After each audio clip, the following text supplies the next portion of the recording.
विश्व गुरु तथागत बुद्ध को नमन करते हुए आज संविधान दिवस पर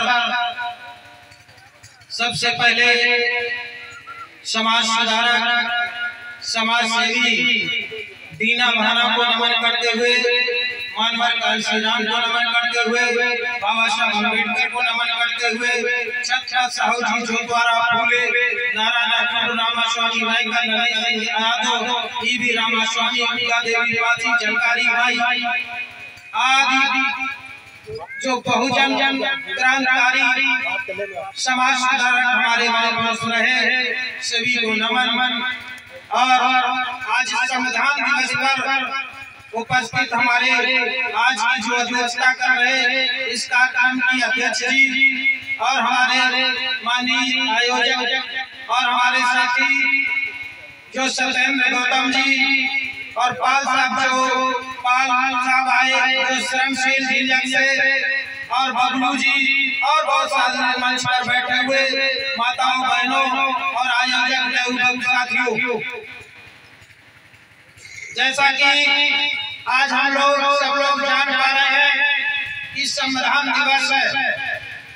संविधान दिवस आज हम कैसे जान पा रहे हैं, क्योंकि हम लोगों के पीढ़ी दर पीढ़ी अशिक्षित रही, शिक्षा नहीं मिल पाई। आज हम लोग शिक्षित हुए हैं तो कहीं ना कहीं हम लोग संविधान के विषय में जान पा रहे हैं, और जब संविधान के विषय में जानेंगे तो अपने हक और अधिकार को समझ पाएंगे।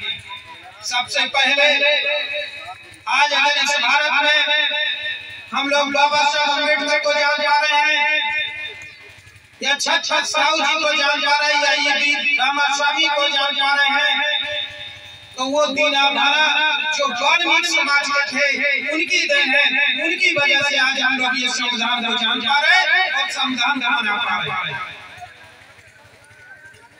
दीना भाना जब बाबा साहब अम्बेडकर की जयंती पहली बार अगर किसी ने शुरुआत की थी तो वो दीना भाना ने की थी।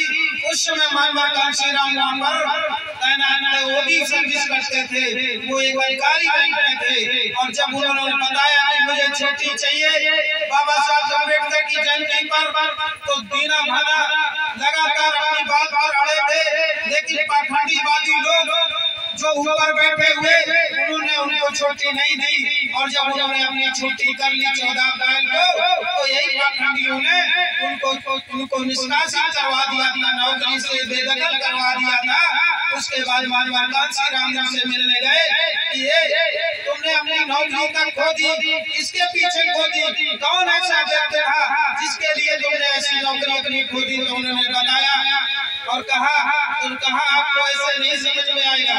तो उन्होंने एक पुस्तक दी थी मानवर कांसी राम को, और उस पुस्तक उसमें जो है जातियों का शोषण जो पुस्तक दी, तो लगातार मानवर साहब ले आए और उन्होंने लगातार रात में 3 बार पढ़ा, और 3 बार पढ़ने के बाद और मानवर साहब कांसी राम ने अपनी नौकरी छोड़कर और देश के लिए और इस देश के पिछड़े शोषित श्रमशील लोगों के लिए अपना आंदोलन शुरू कर दिया। तब आज हम लोग बाबा साहब संविधान को जान पा रहे हैं। नहीं से पहले हम लोग बाबा साहब छत्रपति साहू जी महापुरुषों को संविधान को न जान पाते और न समझ पाते। आज हम लोग संविधान को मना रहे हैं। संविधान दिवस क्यों मनाना जरूरी है? संविधान के विषय में जानना क्यों जरूरी है? हम लोग लगातार पीढ़ी दर पीढ़ी शोषित होते आए, पीड़ित किए गए, लेकिन आज हमें संविधान मिला बाबा साहब अम्बेडकर की देन से। तो हम लोग संविधान के विषय में अगर नहीं जान पा रहे तो ये मेरी अज्ञानता है, मूर्खता है। बाबा साहब एक बार कॉन्फ्रेंस में गए थे लंदन, तो वहाँ जिन्ना भी थे, गांधी जी थे, तो वहाँ पर रात में लगभग 11-12 बजे के आसपास वहाँ के पत्रकार लोग आए, तो उन्होंने देखा जिस जगह पर बाबा साहब रुके थे कि तीनों कमरों में अलग अलग लोग ठहरे थे, जिन्ना और गांधी और बाबा साहब। तो उन्होंने जब पूछा, बाबा साहब टहल रहे थे अपने रूम में, पत्रकार भाइयों ने पूछा कि ये 2 लोग सो रहे हैं, आप लोग क्यों जाग रहे हैं, आप क्यों जाग रहे हैं? तो बाबा साहब ने कहा था कि मेरे भारत में हमारे लोग सो रहे हैं, इसलिए मैं जाग रहा हूँ, और जब मेरे लोग जाग जाएंगे तब मैं सोऊंगा। तो आपको बाबा साहब अम्बेडकर साहब ने जो आपके लिए किया वही मुझे यहाँ भी कंडीशन दिख रही है, जो कंडीशन ज्यादा ना बोलते हुए मैं संविधान पर बोलना चाहूँगा। देखिए 26 नवंबर 1949 को ये हमारा संविधान दिवस यानी कि संविधान बन के तैयार हुआ था, और 26 जनवरी 1950 को ये संविधान हमारा लागू हुआ था, और संविधान के प्रारूप के अध्यक्ष वो बाबा साहब अम्बेडकर थे। जैसा कि अभी हमारे सत्येंद्र भाई ने 7 लोगों के जिक्र भी किया, इसमें जो अनुच्छेद है यानी कि धाराएं हैं जो आज पहले 395 थी, अब तो उसको बढ़ा करके 470 कर दी गई है। तो ये अनुच्छेद मूल ये हमें इसी देश को चलाने के लिए हमें रूल और नियम की जरूरत पड़ती है, वो आपको बाबा साहब दुनिया का सबसे बड़ा संविधान देकर गए हैं। सबसे बड़ा दुनिया का संविधान, लचीला संविधान, कठोर संविधान, ये बाबा साहब आपको देकर गए हैं। लेकिन अगर आपको इस विषय में नहीं जानकारी है तो आप गीता रामायण कितनी पढ़ लीजिए, धार्मिक पुस्तकें कितनी पढ़ लीजिए, अगर ये ग्रंथ आप लोगों ने नहीं पढ़ पाया, इसको नहीं समझ पाया, तो आप अधूरे रहेंगे। जीवन आने वाले समय में आप अपने बच्चों को एक शिक्षित नहीं कर पाएंगे और वही एक धारा बना रहेगा। बाबा साहब अम्बेडकर साहब ने आंदोलन किए, क्यों?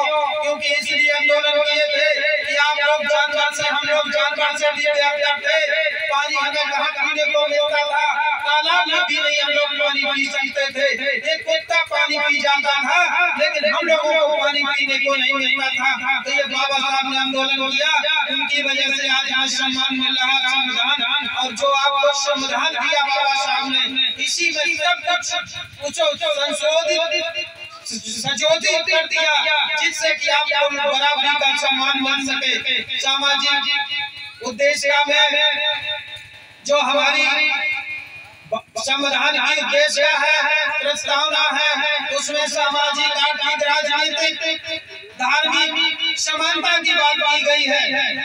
लेकिन क्या आज हमारी सामाजिक स्तर पर कहीं भी देखिए मिल पा रही है? भाई आज जो भी हमारा नेता होता है या समाज सेवी होता है, उसको जैसे कि हमारे राष्ट्रीय अध्यक्ष आजाद समाज पार्टी के आपके लिए ही लड़ाई लड़ते हैं, बेटियों बहनियों के लिए लड़ाई लड़ते हैं, अत्याचार होता है, संवैधानिक लड़ाई लड़ते हैं, लेकिन उनको पाखंडी क्या करते हैं? गोली चलवा कर मनवाने की कोशिश करते हैं कि नहीं? इसी तरीके से समाज सुधार कोई भी रहा हो, हत्याएं होती नहीं, लगातार हत्याएं हो रही हैं, तो मैं ये चाहता हूँ कि आप लोग संविधान को जाने, संविधान को पढ़ें, तभी आप अपना हक अधिकार ले सकते हैं, नहीं तो आपको पीड़ित अभी भी किया जाएगा। ये पाखंडी लोग ये आप लोगों को छोड़ेंगे नहीं, क्योंकि ये चाहते हैं कि जैसे पहले मनुस्मृति एक संविधान था वही संविधान लागू रहे। इनकी ये सोच है।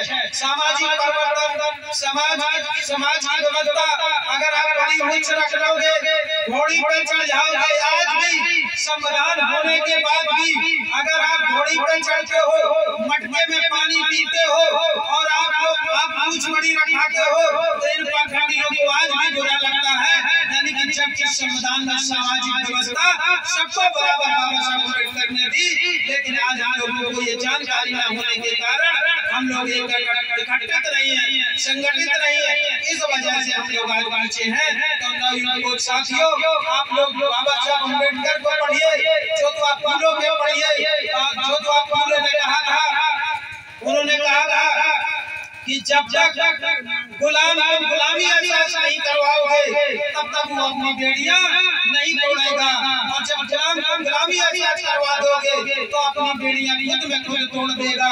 इसलिए आप लोगों से कहता हूँ, माताओं बहनों, माता सावित्रीबाई फुले आप लोग पढ़ नहीं सकती थी, आज अधिकार दिया, यानी आईटीसी आपको पढ़ने का अधिकार 1933 में मिला और 1833 में मिला था, और 1847 1848 में आपको खुद ये पहला स्कूल खोला गया था। तो ये जब अंग्रेज के आईटीसी एक बनाई गई थी उसमें आपको पढ़ने का अधिकार दिया, नहीं तो मनुस्मृति में तो आपको पढ़ने का अधिकार ही नहीं था। तो ये